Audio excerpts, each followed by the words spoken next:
Welcome everyone. This is episode 26 of the Brandon Adams podcast. I have with me Jennifer Shahade. Jennifer has a fascinating background. She was two-time U.S. Open women's chess champion, and she's a longtime poker player. She streams chess on Twitch, and she has what might be the best poker podcast currently. It's The Grid, where she ultimately will interview 169 poker players about 169 different poker hands. How did I do?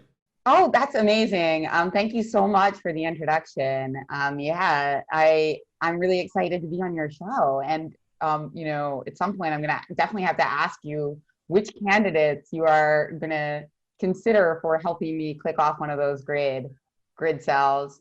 It has to be something really bad, Brandon, because I know you've played a lot of shorthanded and like gotten deep in tournaments. So you can probably click off something like 9-3 or 9-deuce offsuit, right? 10-7 is the hand that comes most cleanly to mind because that's probably the most popular TV hand that I ever played.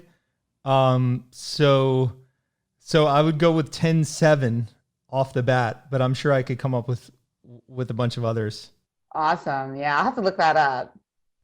10-7 is a lot of players' favorite hand, so that one might come up. But yeah, you can put me down for 10-7 suited if no one has that yet. 10-7 suited. Okay. Yes. Yeah, actually, okay. You think it might have come up already? I don't think so. I think somebody picked the offsuit version already. So, to explain the grid, I'm trying to get one person to talk about every single combination of poker hands. So 169. And what I do is I interview them for my podcast, but then I also try to get famous players to reserve their hands, sometimes months in advance, just so that I know okay, Eric Seidel wants this hand. I'm definitely not giving it to anybody else, right? So I just kind of it's like reserving tables at a restaurant, right? I have a little spreadsheet where I just say, this one is for this person. Yeah, you're still at the easy stages of the project in that you're not down to the last few. Yeah, that's going to be a little hard. That's where I'm going to have to rely on, online poker players who've played every single poker hand many, many times and can just kind of go through their database and try to find one that's actually interesting. Even one of my very first guests is a heads up specialist, Kevin Rabichow, and yeah, he said that he did that. He just looked at his database for weekends and found one that had some juice to it. So that'll be really integral towards the later stages. What I love about it is that, okay, the last guest on your podcast was my sort of longtime poker coach, Michael Acevedo. And you have the theory, right? But then you have departures from theory that might come from contextual circumstances. Maybe it's a read, or maybe it's, the guy's on his last bullet, or something unusual about the situation that can have you make often substantial departures from what might be theoretically reasonable. And that's why I love having people talk about their favorite hands. Yeah. And Michael Acevedo, I think I might have, Acevedo is how you pronounce it, Acevedo? I hope so, because I've known him for a long time. I don't know. Okay, Michael Acevedo, yeah, he's great. And I knew that you guys had some kind of relationship because you had this really wonderful quote about his book that's right on the back cover about how it's the best poker book ever. And yeah, I really enjoyed talking to Michael, and I think that he kind of really encapsulates what the whole project of the grid is about, because he's obviously a great theoretician, he's a mathematician or a physicist, so he obviously has a math background, but then he's also this very visual person, right, where he's interested in infographics and making things look beautiful so that you can actually internalize all this information. So that kind of combination of math and art, I think, is exactly what I was going for in the grid, that to show the math of poker in a way where you could also see that it's also this pastiche of stories, right? He's so brilliant. He goes through these obsessive periods where he just will be all in on poker theory for months at a time. And it's in some of those periods that he wrote the book, and I'm sure he's told you he has some intense software projects that he gets involved in. And he's one of the most intense poker theory people that I have ever come across. And he's such a great mind. I've never actually seen him play, so I don't know how it translates into actual play. We talk poker hands all the time, but like I've never actually played poker with him or observed him play poker. I would imagine that if you took his mind and his knowledge and then put it in like Patrick Antonius's body and temperament, like that would be the perfect thing. I think maybe his temperament is not as perfect for the poker game as his like mind is, like his analytics are perfect and maybe he's excitable at the table. I don't know. I've never seen his play. But he was responsible for a couple steps forward in poker for me because he was a really, really great coach. And you still work with him on poker? I worked with him, for a couple of years where he would do lessons, and we had a project together where we were, I was sort of sponsoring him in his endeavor to have a next generation solver. We didn't know at the time that many other people were doing the same thing, and so it didn't really work out. But I was sponsoring his endeavor to basically have a training software that was next generation. So what do you mean many other people are doing the same thing? You're saying like you're trying to create something with like more back and forth feedback where you get like feedback like DTO if you get something wrong? Or do you mean like a software that's more visually oriented than PIO? Or I don't know, visually oriented, more like easier, like a lower learning curve, like an easier point of entry? Because right now I think that the main software on the market, whether it's like simple post-flop or PIO, it takes like a decent chunk of time, unless you're getting like private lessons, to understand the software and actually be able to use it effectively. That might be depending on how much work you've done with similar softwares in the past. That could be anywhere from like a week to like many, many weeks, right? Yeah. So my experience on the coaching side is that as Michael was explaining in his podcast with you, the problem with Munker Solver solutions is that if you're studying any individual solution, there's so many possible solutions that one might study. It can be hard to generalize to your play. It can be hard to learn from one individual solution. What I have found works best is to focus on general concepts, and someone like Michael is good at teaching general concepts because he's seen more outputs from, say, a Munker Solver than anyone probably, or so he can explain general concepts, and then as you know, it can be time intensive to get solutions from Munker Solver, say. So it's more time efficient for me if I'm able to say, Michael, I'm really interested in small blind on big blind situations. I want to see 20 big blinds, 30 big blinds, all the way up to 100 big blinds. I want that interaction. I want to see the whole solution set pre-flop. And then he goes away, does the work, and then we talk about the solutions, why the solutions are the solutions, what part of the solutions he views as robust, what part are sensitive, that kind of thing. So his what he was working on, and this is a little bit dated now. He was working on a database of Munker solutions in the same way that, say, when Max Silver's Snap Shove came out, whatever it was at this point, say 7-8 years ago, I can't even remember how long ago it was, but that was that's crazy. Yeah. That was interesting just to pose the simple question, like, what's best response to best response if your only options are all in or fold for these situations. That's an interesting problem. And when Snap Shove came out, the poker market obviously gobbled it up because it was valuable information, and people still reference it every once in a while 8 years later. So Michael would not like this simplification that I'm trying to give, but he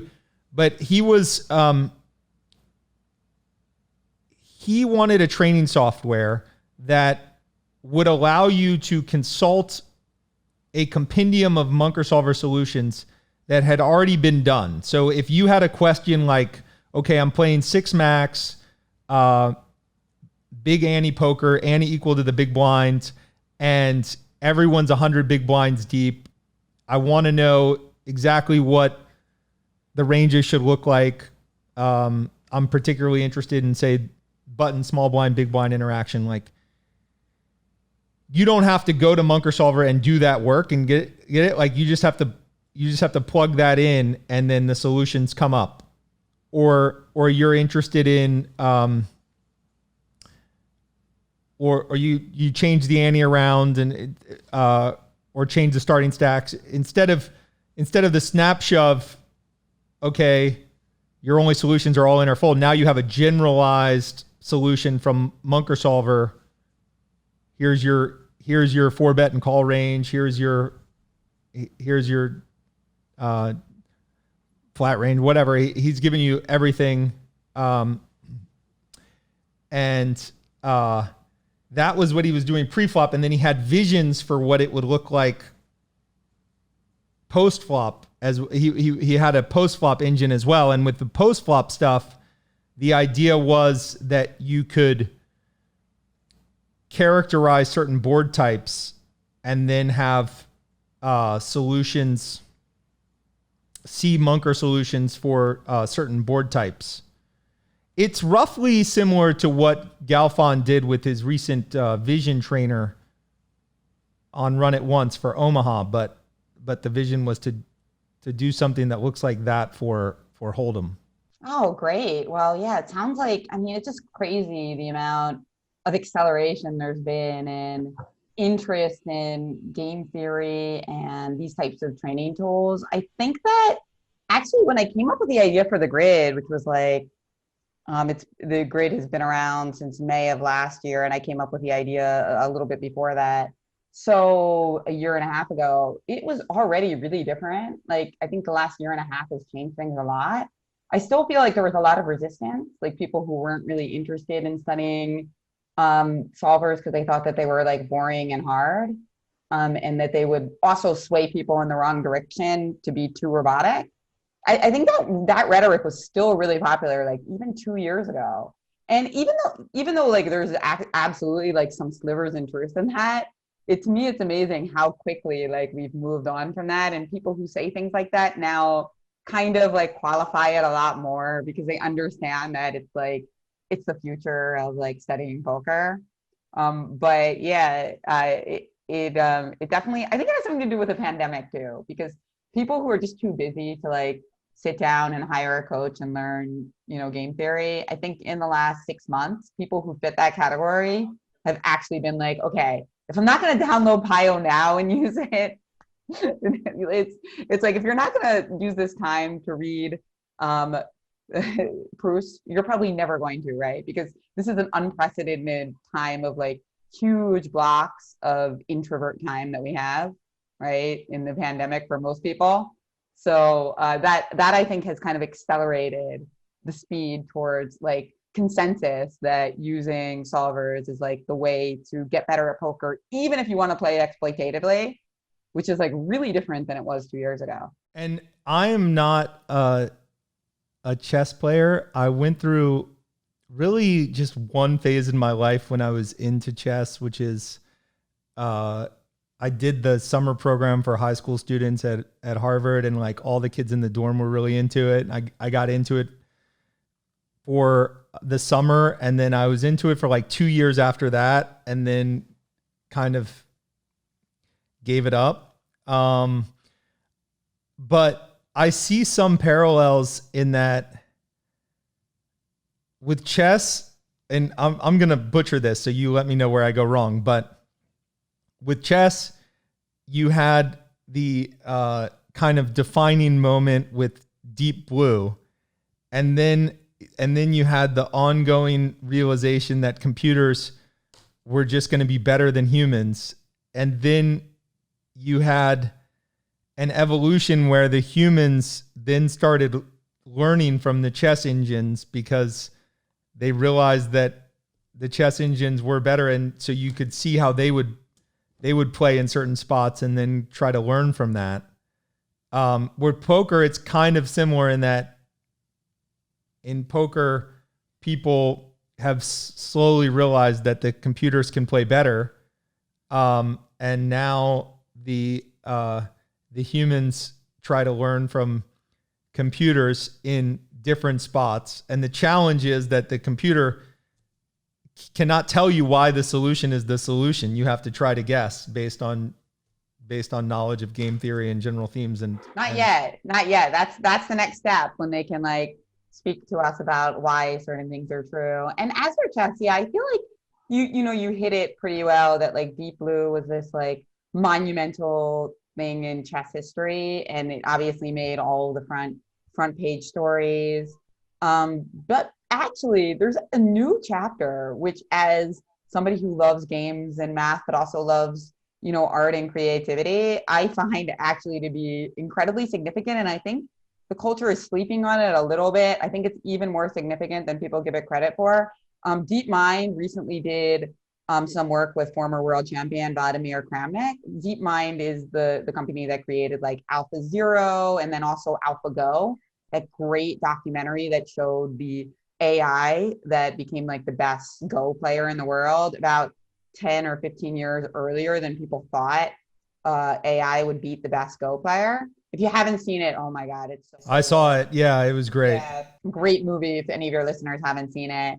But anyway, this company also did chess. And I think the reason they took on chess was not to show that an AI could be the best chess player in the world, because obviously that already happened, so many years prior. But they wanted to see if this AI would create the best traditional chess programs in the world. Like, for those of you who play chess in the audience, something like Stockfish that you can just get if you have a chess.com account or a Chess account. Like, you can just press a button after your game, obviously not during your game, but after your game, if you like want to see where you went wrong and where you went right, it'll show you like this traditional Stockfish engine that like analyzes chess games, which would be more similar to the ones in the past that have beaten Kramnik and Gary in matches. So this AI just demolished the one that DeepMind created, just demolished the traditional engines. And basically it was like a self-taught AI. It just played itself over and over. So it accepts any rule set, and then it plays itself to super grand mastery within a number of days, which is of course so many astronomical iterations for it. And so basically they did this a year ago, and then they came up with a new project this year, which didn't get as much attention, but I think is just as fascinating. So they twisted some of the rules of chess. So they took the rule set and they tweaked it, and they used 9 different tweaks. And then they had the computer play itself, or the AI, it's a better term here. And the reason they were doing this was now beyond how do we make somebody play chess better, but can we use AI to show how maybe there's actually a better version of chess? Like, going back in history, 500 years ago, when we decided that the best rules of chess are the ones that we have now, which include making the queen way more powerful than it was when people played chess 1,000 years ago. So now the question DeepMind is asking is, well, what if 500 years ago the pawns could move sideways, would that have been a better game or a worse game? And how can you even define better game? Well, it sounds difficult to do, but actually there are ways to do it.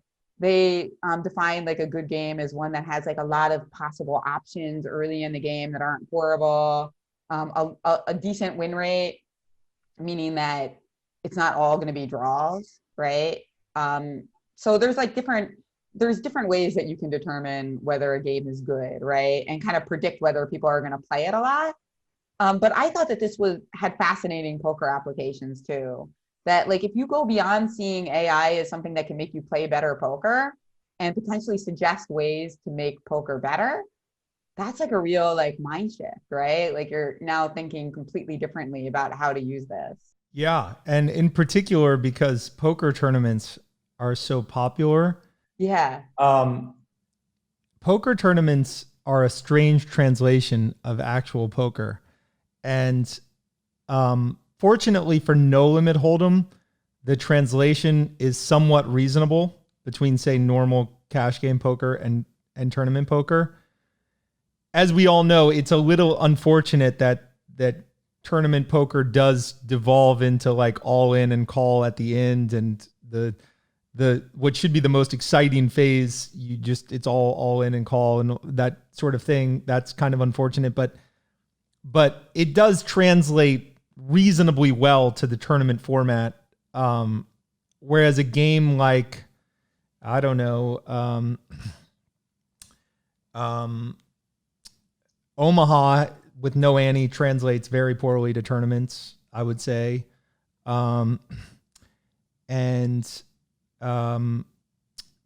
Stud translates poorly into tournaments because it's just all about what happens when the action evolves. You could have a variant, say, of Hold'em that translated better to tournaments, possibly. Yeah, good point. And I think like you need a couple of different things. You need like there to be playability at various stack depths. And that's something that No Limit Hold'em has. Like even if you're bored, like at least it's playable, right? Like you can still play a 10 big blind stack with like, lots of different interesting strategic components. And then you also want like there to be like a good balance between skill and luck. So yeah, that's the kind of thing, like if for some reason you wanted to try to come up with a game or tweak a game so that it worked really well with tournaments, I do think like, yeah, that's the kind of problem that maybe AI could help you with, because you could get all these like models, right? And just see like how it plays out without having to actually do it physically. Yeah, I mean, so short deck poker is an example of a tweak to No Limit that is actually, in some ways, a better cash game, because the strategy of poker is all about having the blinds and antes to fight over. You have this intricate fight about the blinds and antes, and the problem with, say, No Limit Hold'em without an ante structurally is that it's kind of too tight of a game structurally. The penalties for playing too tight are not severe enough, just from an interest standpoint. So structurally, my preference in cash games has always been to impose a big ante, because the strategies are far more interesting when there's more to fight over. And then short deck just takes that to the next level, where you have this huge ante structure, and now there's a real fight on for these blinds and antes. And if you're not willing to involve yourself in the fight, you're just gonna lose. You're just gonna bleed out from antes. So it's a very good cash game, but it's actually a terrible tournament game, because as the antes accelerate, they're just too big relative to stack sizes, and it becomes reasonable to just go in with like mechanically with certain hands, and it's just a very bad tournament game. So there's some perfect middle ground where you have a strategically intricate game that then translates well into tournaments. Now in the chess world, because we set up this call like a week ago, I followed you on Instagram. I was going through all your chess videos. It's a fascinating world of chess Twitch streaming, which I know nothing about, but I was like watching and a real lurker because I don't know anything about what's going on. So I'm just sort of following the games and the commentary and stuff. And I caught one with Magnus Carlsen, who I guess is the best chess player. I know him as the best chess player in the world. I don't know if he's the current world champion, but he's got the documentaries about him, and he's seems to be the number one guy. Yes, he is. He is still the number one guy in the world and the world champion. Yes. The main topics of conversation seem to be his favorite alternative forms of chess. So he mentioned things like no castle chess and what you said, the sideward pawn moves. So he was talking about the relative merits of those alternative rules. And then I guess a lot of the conversation was there must have been some obscure opening, like almost an insultingly bad, obscure opening that someone had played in a Blitz tournament. And it was, I take it from the commentary that it was bad / obscure such that no one would play it or study it, but somehow he knew all the variations of it from however he knew it. I don't know did he know it from memory, or was he like on his computer, like doing it as you guys were talking? I think it's like a troll opening. So basically, yeah, you're trying to do it to like, kind of like have some fun, but also like, it's like kind of like in a way you're making fun because you're like, I can play this move that's so bad and still beat you. But it's also all in good fun. It's not like mean spirited. It's like opening, 5 deuce off under the gun in poker game, and then like winning the hand with a big bluff, and then turning over this like ridiculous combo. It would be somewhat similar to that, but I avoided using 7 deuce only because I know there's a lot of sometimes bonus prizes for that, so that one might actually have some equity. But in this case, he made basically the worst move in chess that you could possibly make. So one of his, not Magnus, but one of the other great players in the event, who's actually the most popular chess streamer, Hikaru Nakamura. So he did this because he knew his Twitch audience would call it funny. It's called the Bong Cloud opening, the Bong Cloud.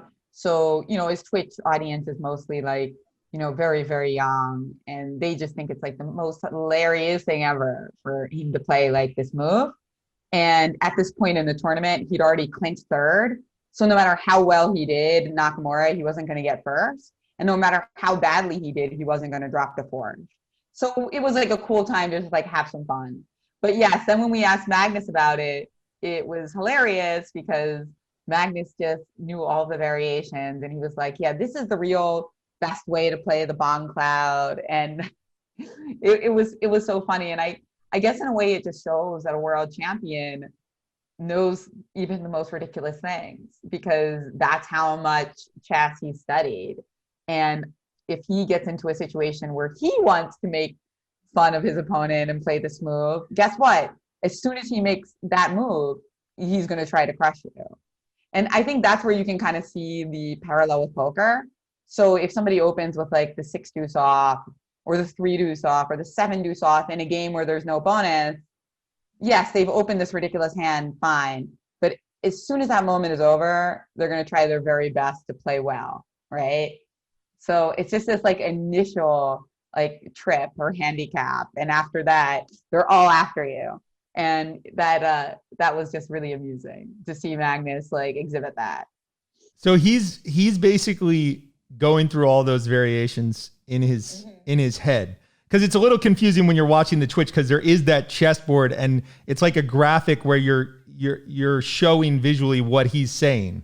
Yeah, we want to show people visually because it would be hard for everybody to do a blindfold. Of course he's capable of doing it blindfold, but possibly he's actually looking at the screen while he's getting interviewed, because otherwise he wouldn't be able to catch when we like misheard him and didn't make the right move. So yeah, I think he's technically looking at the screen, but yeah, all the best players in the world are very capable of playing blindfold if they need to.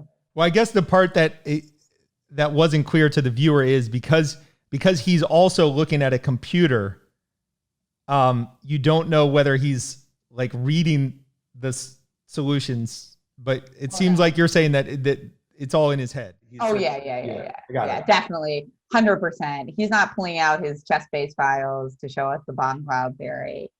No way. Got it. Okay. Yeah, it's still a bit of a foreign world for me. So I have some questions. I did want to quickly ask you about the Harvard thing. You said you were at the Harvard High School Chess Club? No, my first exposure to chess was I went to the summer program for high school students. Okay. Okay, got it. That makes sense. Just take random courses, whatever, like math courses or what have you. And it happened that chess was really popular in the dorm. Mm-hmm. And that was my first introduction. And at the time, still somewhat chess is popular around Harvard Square and stuff, but at the time it was really popular. So I got into it that summer and then sort of stayed into it for a bit, but then left it. I watched Searching for Bobby Fischer with my son Bear the other day, and I have some hopes of getting my 6-year-old into it. I have a couple of chess books for kids around here somewhere, and I have a chess clock and a board. So we'll see. Right now, he's far more interested in The Legend of Zelda: Breath of the Wild, but we'll try to get him into some chess. Cool. Yeah. Maybe you can try play. Not play Magnus, but Magnus's Kingdom. Okay. That's kind of like Legends of Zelda, but with like a chess theme. Oh, really? Cool. Yeah. He'll like it. I like it. He'll like it a lot. What's that? That's PC based? It's like for an iPad. Oh, cool. I don't know about Android. I think you can probably get it for Android too. I didn't check. Okay, so on the grid, are you able, I know that maybe some of these people who are on your spreadsheet are not firmly committed, so you might not be able to highlight them, but who is your dream team for the grid? Like what is the Dur hand, for instance? Oh yeah, well Dur, I didn't even think about getting him because he does so few interviews. But I feel like even Phil Ivey is more likely than Dur. No, come on. Just save Dur for last. He'll do it for sure. Okay, good to know. I just pick the hand. I would guess has King Queen suited been done yet? It has, yeah. But I might have some flexibility also. Like I feel like if you were the one who towards the end of the grid, I might, because we've had some weird things. Like we've had somebody come in, tell them a hand from a dream. We've had Michael tell us a hand from a training session that he didn't play. So, we can tweak things if there's somebody who has a hand and it's already taken, but maybe the hand that they're representing or the person that they were playing had the other hand on the grid. But yeah, Dur and Phil Ivey would obviously be like dream guests. Eric Seidel. You got to get Doyle in there with the 10 deuce. Has the 10 deuce been done already? No, I am saving that for Doyle. I think that's going to be difficult, but I do think it's possible. I feel like that one's possible. Yeah, you got to do that. Like I think he's still quarantining. You got to get him on soon. And I was recently watching the Bill Perkins pod. You guys were talking about chess props. Oh, and chess props. You had a chess prop with Dur, or your brother had a chess prop with Dur? Yeah. That was what, 2007 maybe? Okay. Yeah, long time ago. Yeah.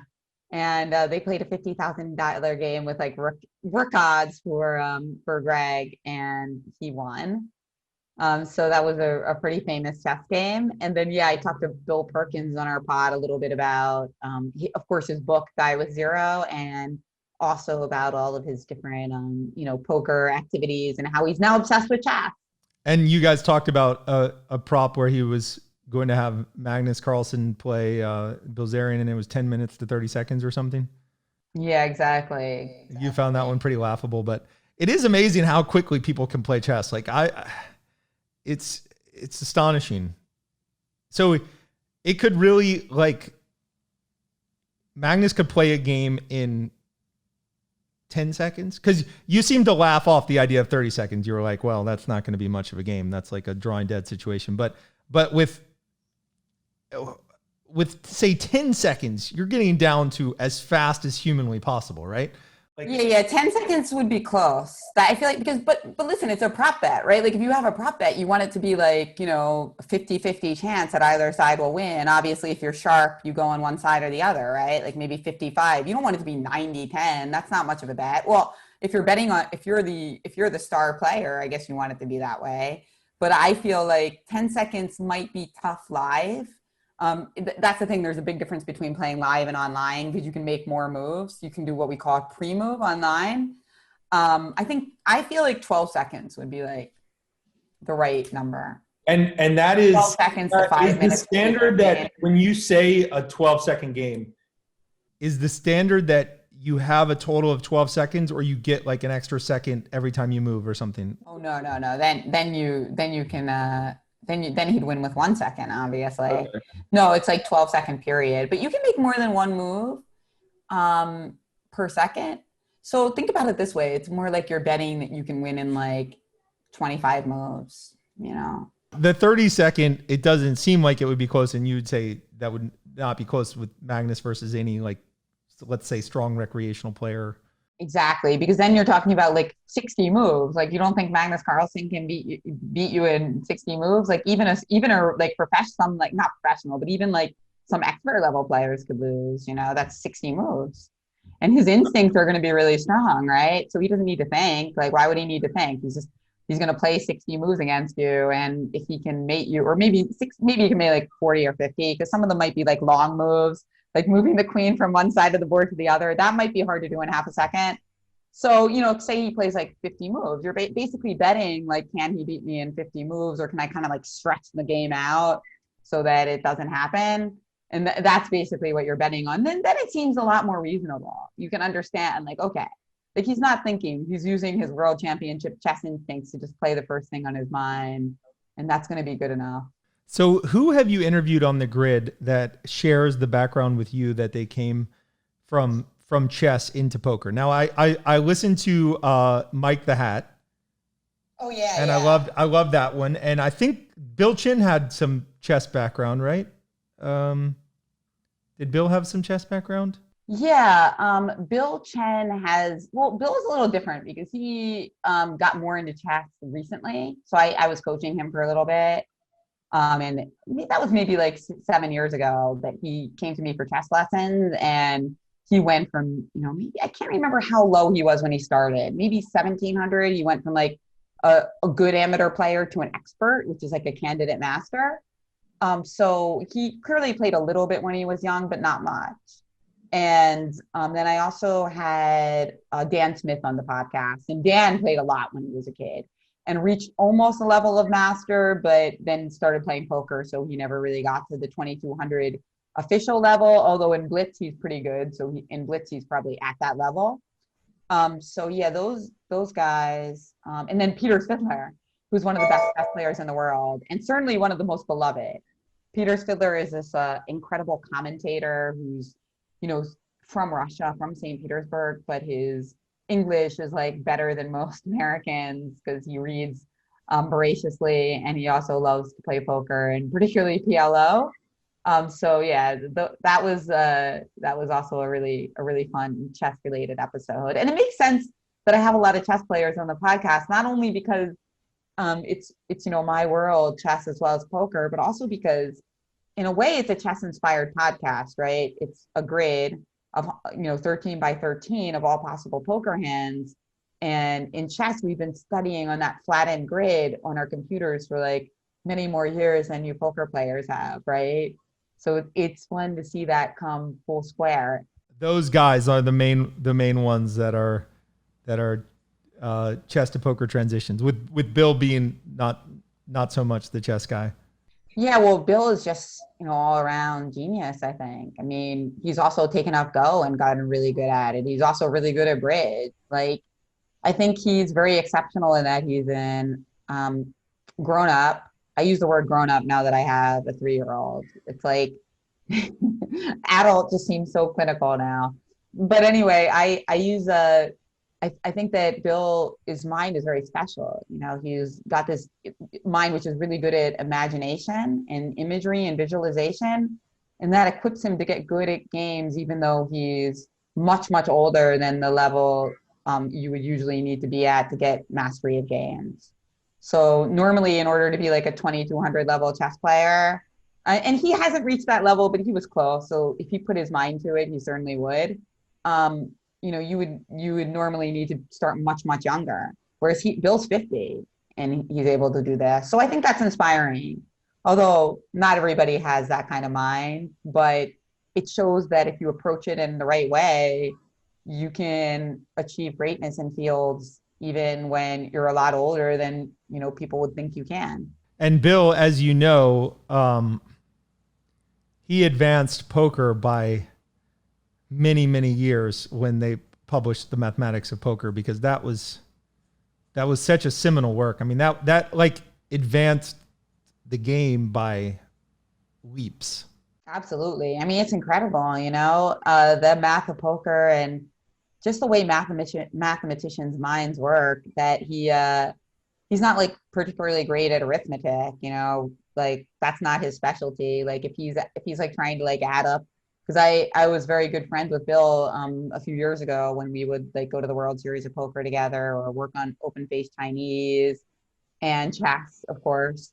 And he just it shows you that math is like much broader than you think. It's more about like imagination and coming up with like tools to solve big problems, not like adding and multiplying and subtracting numbers quickly.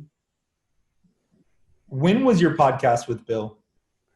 It was right before lockdown, basically, because that was one of the last ones I did in person. And, before lockdown, or, shut down, or, the pandemic really changed people's lifestyles. I know everybody's in a different stage right now who's listening. I did a lot of my interviews in person, and there's certain types of people where it's like so much better to do it in person. Basically, people who are more introverted, it's really great to get them in person, because I think that they just open up a little bit more, and you can kind of use body language and facial expressions to steer the conversation in a certain direction. So like, yeah, Bill Chen's a good example. Like, I'm really glad that it was one of my favorite interviews, and I'm really glad that I was able to do it in real life before this all happened. You should get Matt Horolenko on. He's a fascinating guy, and he has some favorite limit hold'em hands where I don't know if you're exclusive. I don't think you are exclusively. No, I'm not. Yeah. He has some favorite hands, and Bill could hook you up.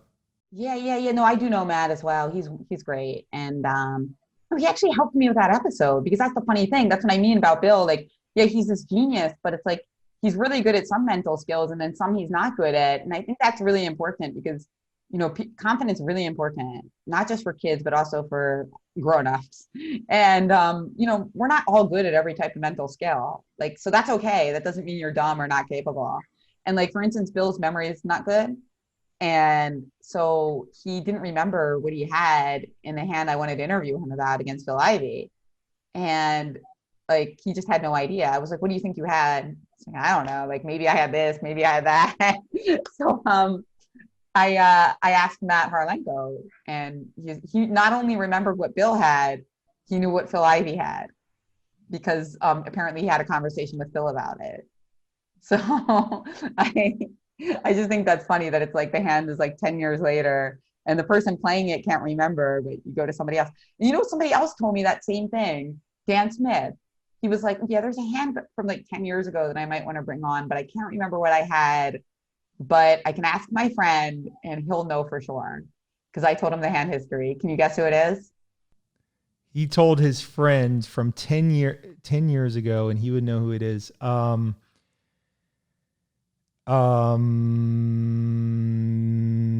Lucky Chewy? Yes, you got it. Bingo. That's right. Like he said, if I ask Lucky Chewy, he'll know for sure. And again, he was like, yeah, this is what I had. So I think that's funny that, there's so many great players. Not everybody's memory is the same. No. That's funny. So do you have in mind, okay, if you had Ivey, I can't really think of what hand I would have him on in the grid. You know what hand it would be? It would be that Jackson hand from Monaco. That would be the hand, but I forgot which hand it was. Do you know which one I'm talking about? I think The ultimate like leveling hand where it was from way back, like maybe '05, and it was in Monaco, and it was against a British pro. His last name's Jackson, but I never met him. I don't really know him. And they got into a leveling war, and it was very similar in a way to that hand between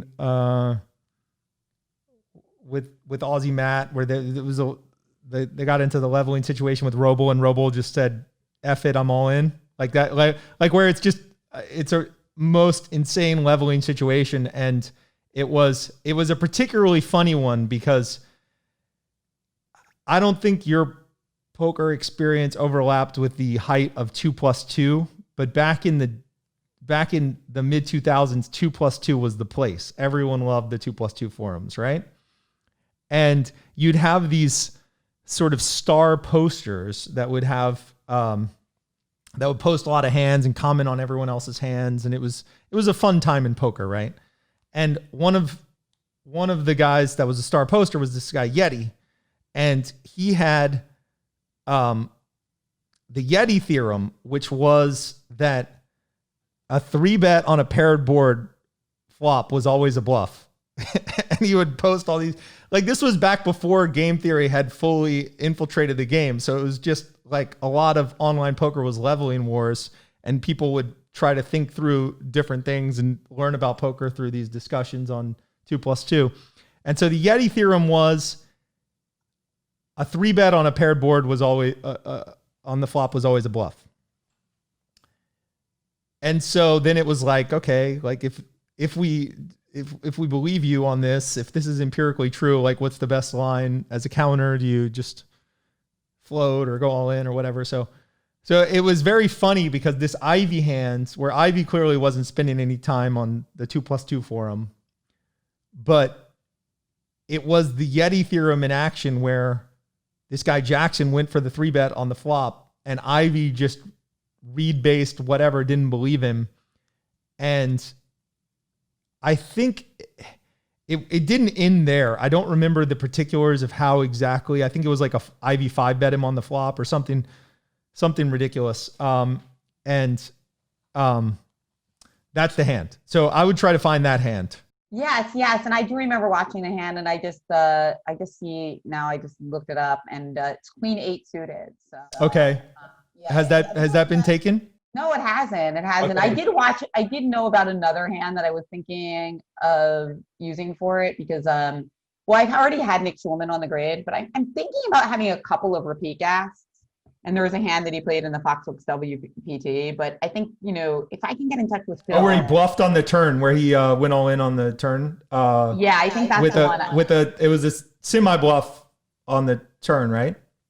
I think that's the one. I have it in my notes. Where maybe he could have been dead. No, I remember that hand. Yeah, he went. I know it was a bluff. Yeah. I thought it was a bluff on the river, but I could be wrong. But the thing is, obviously it would be great to get Phil Ivey on the grid. I should be more aggressive about that stuff. Yeah. Yeah, it's always amazing to me on podcasts. The success rate for asking is shockingly high. Well, especially during this time, right? What about Negreanu? Do you have a hand of choice for Negreanu? Oh, there's so many great picks for him. I haven't really picked one out yet, but yeah, I would definitely like to get him on as well. Especially when he's just a great interview. I mean, he's so talkative. You haven't had him on your pod yet, have you? No. Yeah, but he's just very talkative. I mean, obviously I don't agree with all of the things that he posts. Like sometimes he seems like he's really out there. But overall he's just never boring, right? So that's exactly what you want from a podcast guest. Like one of the things I've learned most from interviewing people in podcasts, because I have two now. I have my women's chess podcast, which is just like really important to me to get more women represented in games. And then I also have the grid. And I feel like the biggest thing for me is finding something that the guest gets really excited about and gives you, good material from. And sometimes you have to like poke around for that because like some people aren't really interested in talking that much about poker strategy or theory.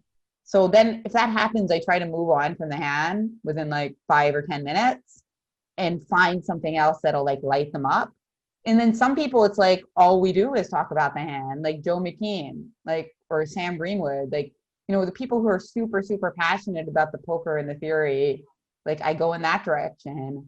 And if not, I try to find out what that other thing is, because there's always something that people are dying to talk about, and it's not always easy to just find out by asking them directly. What about Helmuth? Do you have a Helmuth hand? No, what do you think I should have for him? Whew. There's a million great ones, right? Although I have to say, like, I think he is actually somebody I should ask soon because I feel like he fits in that category as somebody who's usually extremely busy, but isn't traveling right now. So, you know, is happy to like, you know, do stuff. Yeah. You'll get him on. Oh yeah. He loves swing interviews. Yeah. Just say, I love the way you played this hand. This was the most unbelievable hand. No one's ever played it better. Will you come on and talk about it? And Antonio actually likes seven deuce. He plays, I guess you don't want to talk about it in the context of like seven deuce props, but. Oh, I don't mind. Although I did have Maria Konnikova on to talk about seven deuce, and I saw she was on your podcast as well. She's great, and I just love the way that she articulates the poker, the benefits of poker, and you know, to becoming a better person or you know, just a better thinker. She's just so good at that, and the seven deuce hand she talked about, the way she talked about it, I thought was really powerful, even to somebody who doesn't play poker. And yeah, that's what we really want to, you know, get people excited about the game, or at least see that they can learn things from the game. Yeah, little did I know when I interviewed her, which was about 3 weeks before the book came out, that the book would blow up in the way that it did. That was spectacular.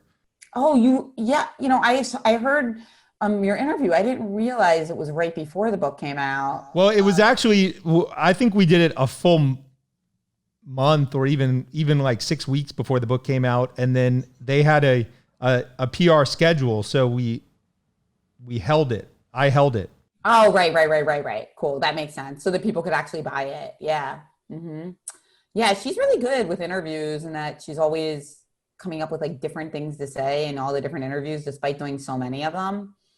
That's a really good skill to have. You should have on Peter Olson, because I don't really know him. I've met him a couple of times. I met him through. He just wrote a book. Yeah, and he was just on Brian Koppelman's podcast. That one? Yeah, exactly.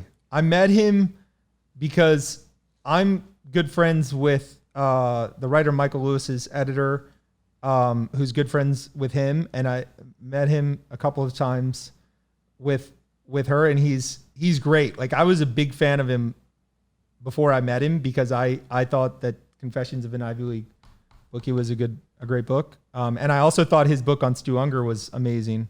So I was a big fan before I met him, but then I didn't know he had a book out on poker, and I happened to be listening to the Koppelman podcast, and I ordered the book straight away, and I read it. It's called The Only Way to Play It, and I thought it was really good.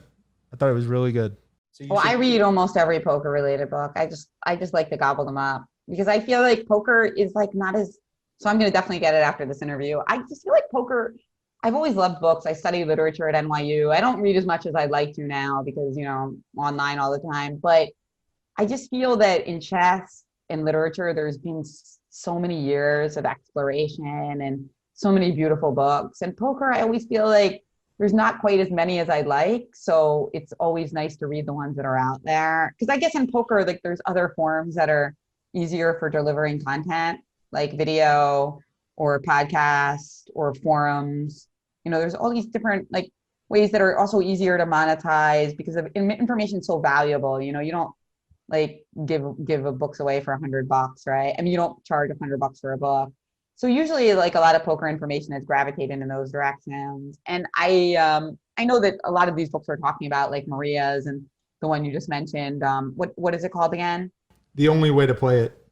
They're not necessarily like deeply intensive strategy books, but still, even that kind of like interweaving between like poker and story, I find so wonderful. And I just like want to read like whoever takes the time to create that, you know, from the high end books that are going to sell like, you know, tons of copies like Maria's to, you know, really just any person's perspective. I mean, you obviously have limited time, so I can't read them all, but usually I'm out there looking for them. Well, you can check out my poker novel from 2005, Broke, a poker novel. Yeah. I didn't know that you were one. Wow. Yeah. It was really popular back in the day. It sold like, I don't know, 6,000, 7,000 copies back in the day.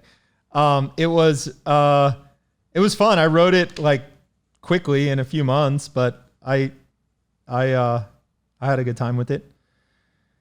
And yeah, like my favorites are my own, biased as that is, and then I really like Shut Up and Deal, Jesse Mays. I think that one in some ways is the best, even though it's not a traditional novel. The style is very unusual, but I think it's just right, and that for its time it was pretty amazing. And then I think that Peter's book is one of the best. I would say it's top 2 with Shut Up and Deal. All right. And the interesting thing is I don't really relate to his poker scenes because he's just, and my poker novel wasn't autobiographical. It was like I was just taking interesting things that were happening around the world that I read about in 2+2 and heard about from friends, and like just fictionalized them and put it together in a story. But Peter's book, I wouldn't have guessed that it was autobiographical, but then when you listen to the podcast with Brian Koppelman, it's clear that it's somewhat autobiographical.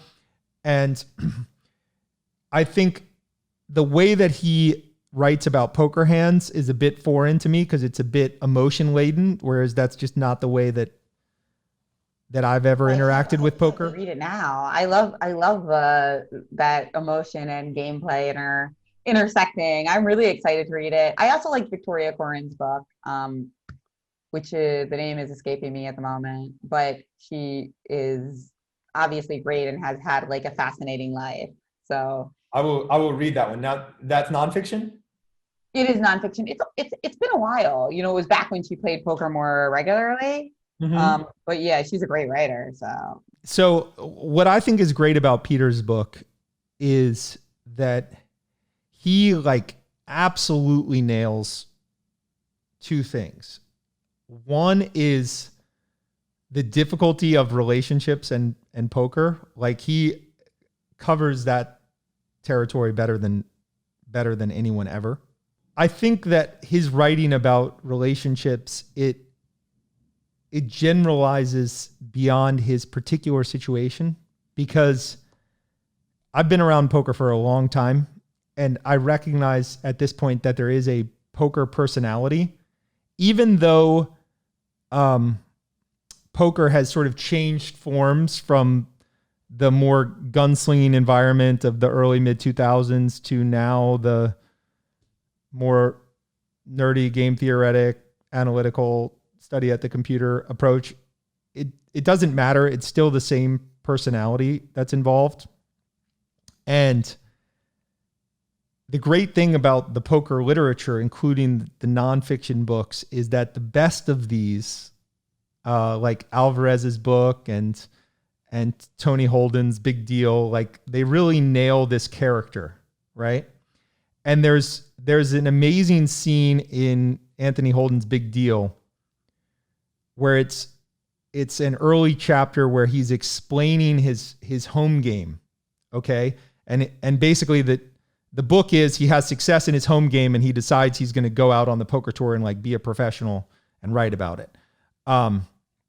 He's explaining his home game and he says, well, it's a fascinating group of characters. We have famous writers and famous agents and playwrights and It's a fascinating group of characters, and the only thing that binds them all together is that whenever any of them has any commitments, they seek to extricate themselves with the greatest possible speed.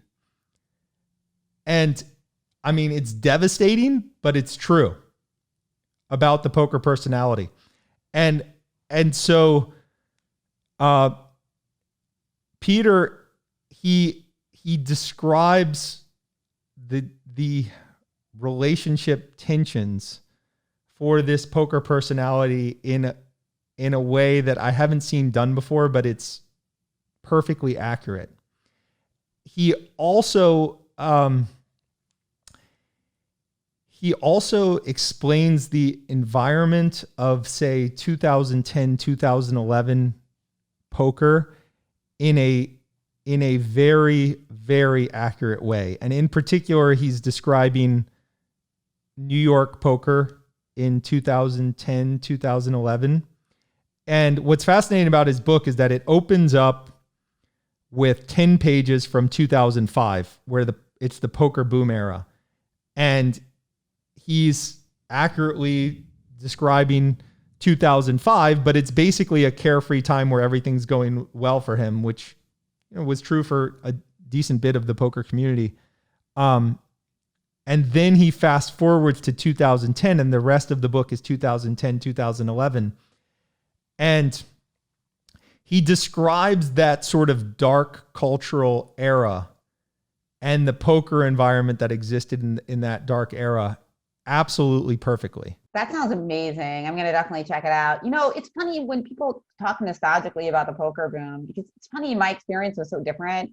I only dabbled in poker back in those days, but rather than finding it, okay, maybe the game was not super difficult, but I actually found it very difficult to get like a foothold in a way into the subculture back then.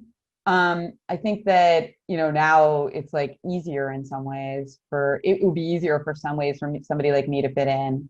I just really didn't feel like it was easy to make any friends or contacts.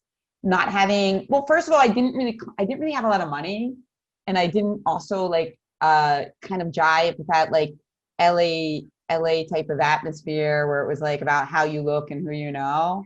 And I guess like all of those things combined, it just confused me a lot, because my two worlds at that point were like academia, and then also, even though I didn't do anything like beyond undergrad, I was like kind of still interested in that world, because I also published a book, Chess Bitch, which is about like women in the game.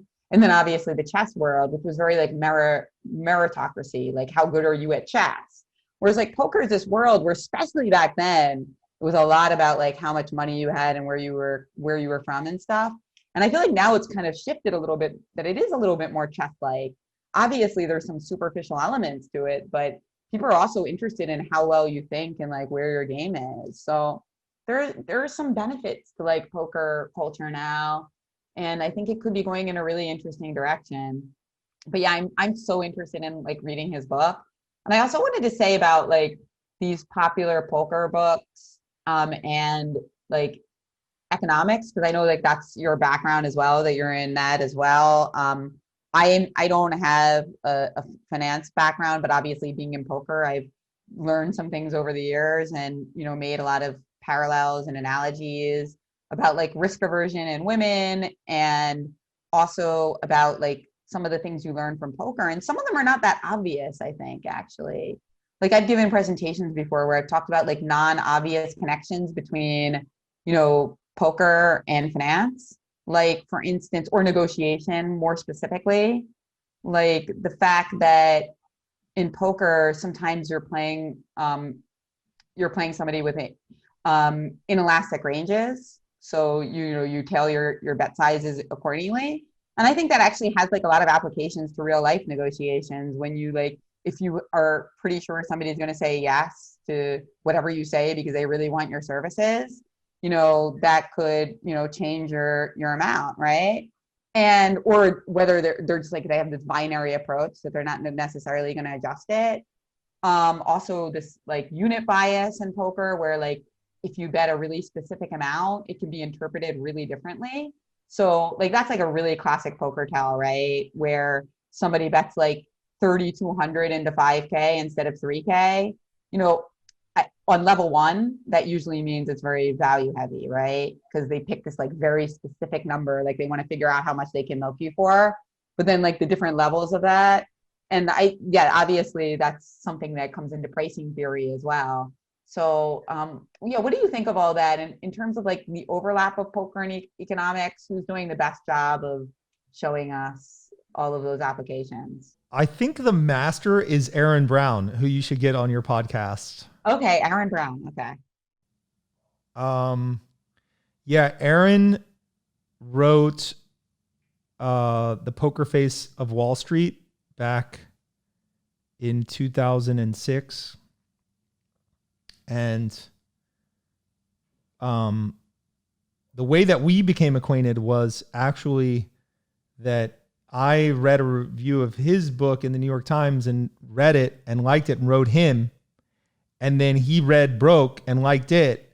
And then we became friends and started going to dinners and stuff. And he's a fascinating guy. Like he's so well read in the literature of poker. Obviously you have guys like Jim McManus, who maybe now is the most well read in terms of the poker literature. But if you want the intersection of poker and economics, it's Aaron Brown. He has another book called Red-Blooded Risk, which is about poker's application to risk management, especially it's really risk management in life, but especially like risk management in financial markets.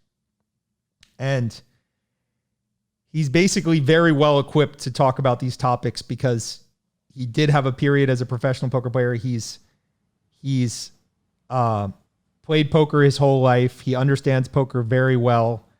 And then professionally, he had big time jobs. Like he was, I think, the head risk manager at Morgan Stanley. And then he was the chief risk officer at AQR, like a massive hedge fund. He's had like big time risk management jobs, and he draws the connections between poker and economics better than anyone, I think. Oh, great. I would love to read that. And in the Broke as well. I have like 4 or 5 books I need to read after this podcast. Well, Broke is very short. It's like, I don't know, 130 pages or something. Cool. And the style is like quick. I wanted to capture the short attention span style of poker. Yeah. So that nonfiction group of books, like I never thought there would be another book that matched Positively Fifth Street in terms of sales figures. And, you know, sales figures in the book world are actually pretty hard to obtain. Other than for the author, it's actually really hard to obtain sales figures, partially because no one has any incentive to let the world know how few books are actually purchased and like read. The sales figures are dismal, even for books that we think are really popular. But Positively Fifth Street was a crossover hit. That was a genuine bestseller. Sold many, many copies. When you say, like, at what point do you say genuine bestseller? Because like if you break 100,000 copies, mm-hmm. That's just so elite in the book world.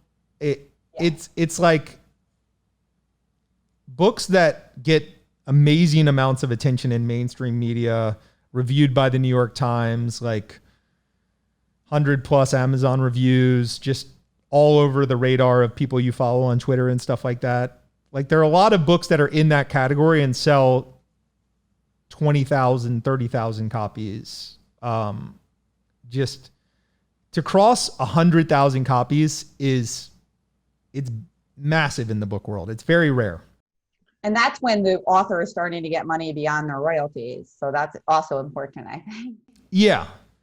And basically the nature of the book world is that in both nonfiction and fiction, you have your big time bestsellers. So in nonfiction, it would be like a Malcolm Gladwell or a Michael Lewis, and they sell a couple million copies. And then you have everyone else who's like 10,000 is actually pretty good. So when I say crossover, it's like I would be guessing in McManus's case, but well over 100,000. Well over 100,000. I don't know how to pin it exactly, but I didn't think that the potential existed for another poker nonfiction book to be a crossover hit. And Maria's book was a crossover hit. And again, I don't know her sales figures, but I can just see that it was a crossover hit. Yeah, absolutely. I saw it in most mainstream media venues. Yeah, definitely. And what about Annie's? Because Annie's seemed to do really well too. Yeah, that one. But maybe that one was more like the corporate talk kind of direction, not like the selling as many copies. I'm not sure, but yeah, I think that's right. But that one, that one wasn't a crossover hit exactly, but within what it's trying to do, which is, it was probably more successful than it could ever have been expected, because what it's trying to do is define the person as an expert and then set up like speaking engagements and expertise in that area on an ongoing basis. And it was more successful than could have ever been hoped for that objective. But I haven't read it. I can't evaluate the quality. I haven't read it. Like, for me personally, I think like I have respect for Annie. It's nothing against Annie, but I think like, what can she tell me that Aaron Brown hasn't already told me? And that might be naive, but like, that's just the way that I think about it. Yeah. Well, I mean, obviously I know people are, have a lot of reasons to, dislike her in the poker world. I did read the book and I thought it was well done. I was impressed actually, just on the merits of the book itself. But that I at the same time, I understood people who were involved in some of the companies that, hurt livelihoods. I totally understand their point of view of not supporting it. But that said, I think those people would be surprised at how actually well thought out and well structured and good it was, because there's like that feeling that if somebody did something wrong to you in your industry, you're like, well, they're probably not just very good at the stuff they're doing. And that's definitely not the case with her. No, I have no bias with regard to Annie. I like Annie. It's not that. It's just that material for me is so well trodden that to invest in reading a book is not something for me.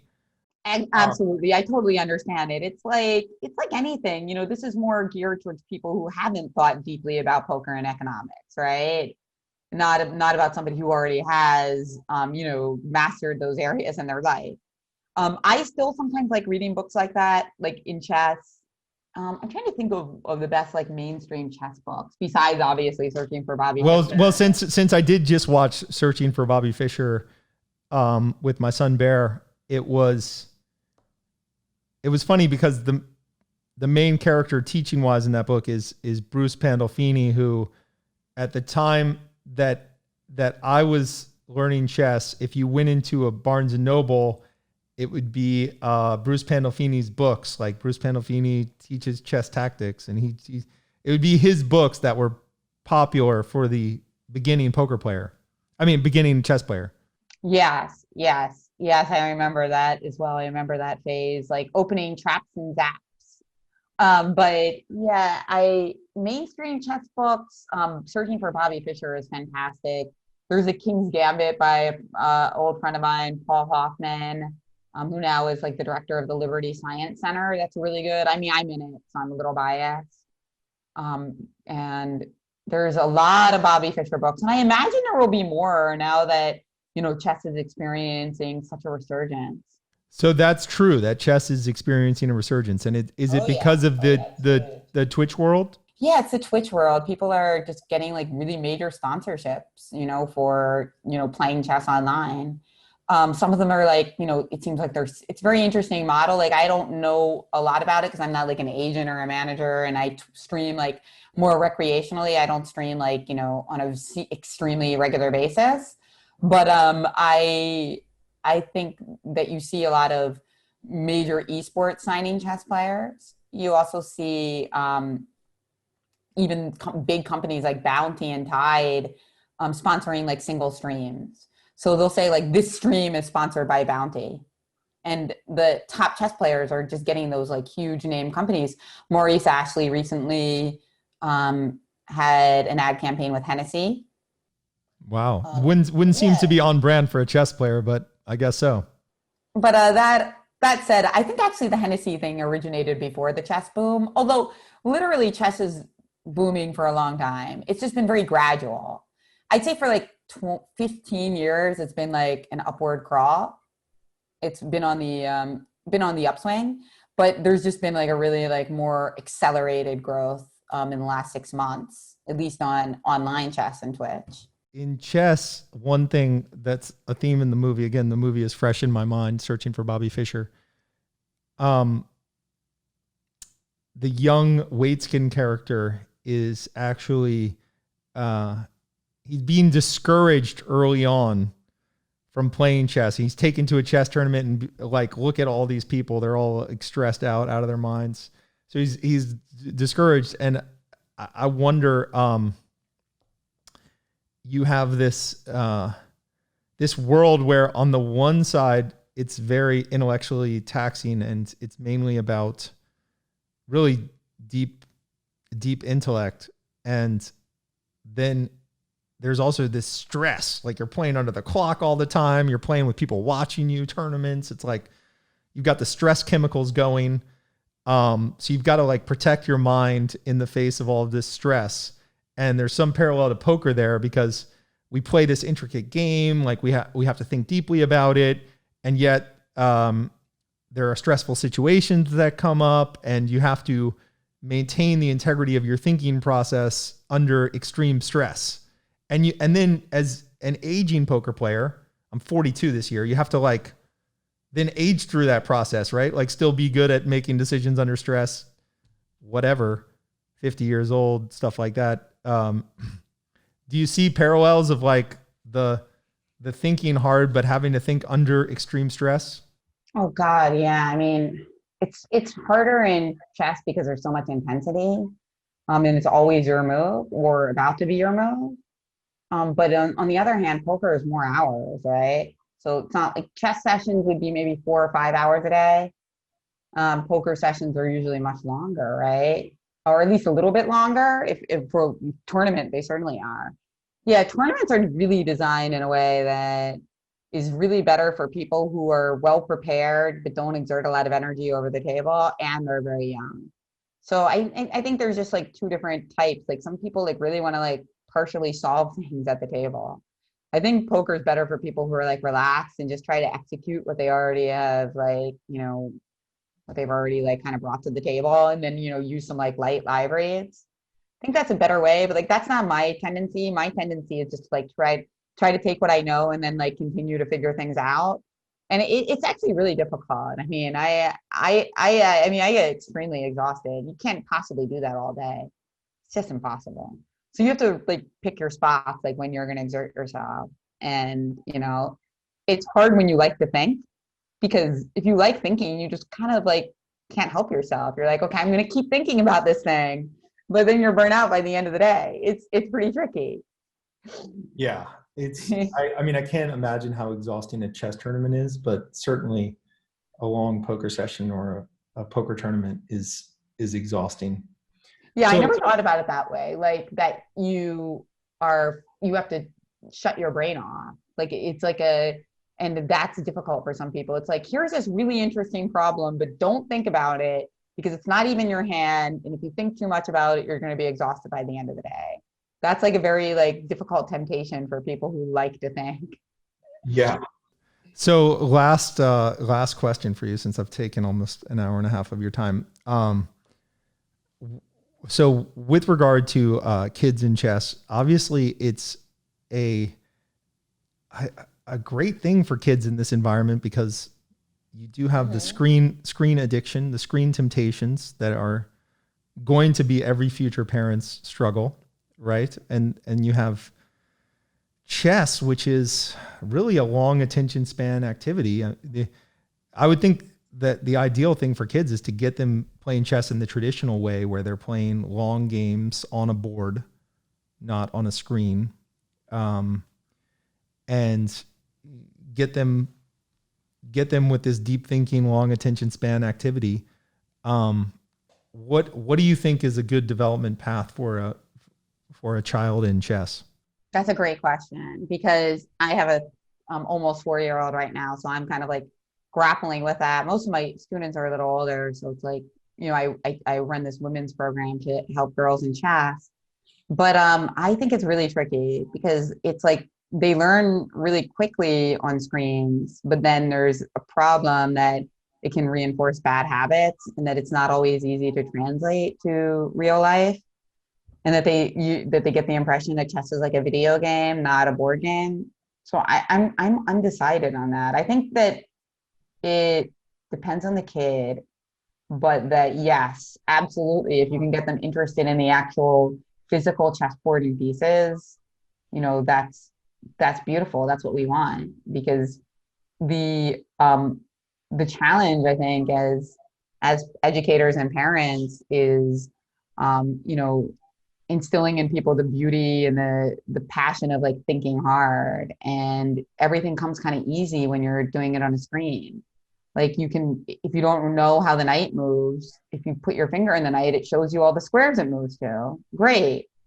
But for a very young child, is that an educational experience or is that a experience that will just make them go to the regular board and be like, oh, cool, now I can move it wherever I want? Yeah. So yeah, I'm not totally sure actually. I think that ideally the parent like uses both and places limits on the screen so that they're sure to be able to translate it, right? Rather than like overdoing the screen so that it becomes like almost like a video game. I wish I knew all the answers to it, but I will say I'm not like a doomsday dystopian person when it comes to like social media and technology. Like I think that the kids today are just, you know, so intelligent and so good at, you know, using the technology to like learn quickly and efficiently. So, and you look at, even if you look at stuff like poker and chess, you see the acceleration of growth and the mastery that people achieve at younger ages. So it's also like factually oriented. If screens were making everyone stupid, then why would all these chess players who literally almost never crack open a book and almost always just study using online tools, why are they getting better so much more quickly? Like, I don't think the data is there to show that it's like this horrible thing for intellect, but it definitely has to be moderated. And at some point, usually people hit a plateau using screen-based learning tools, and they need to like scale back a little bit and also make sure that they're training themselves to think hard.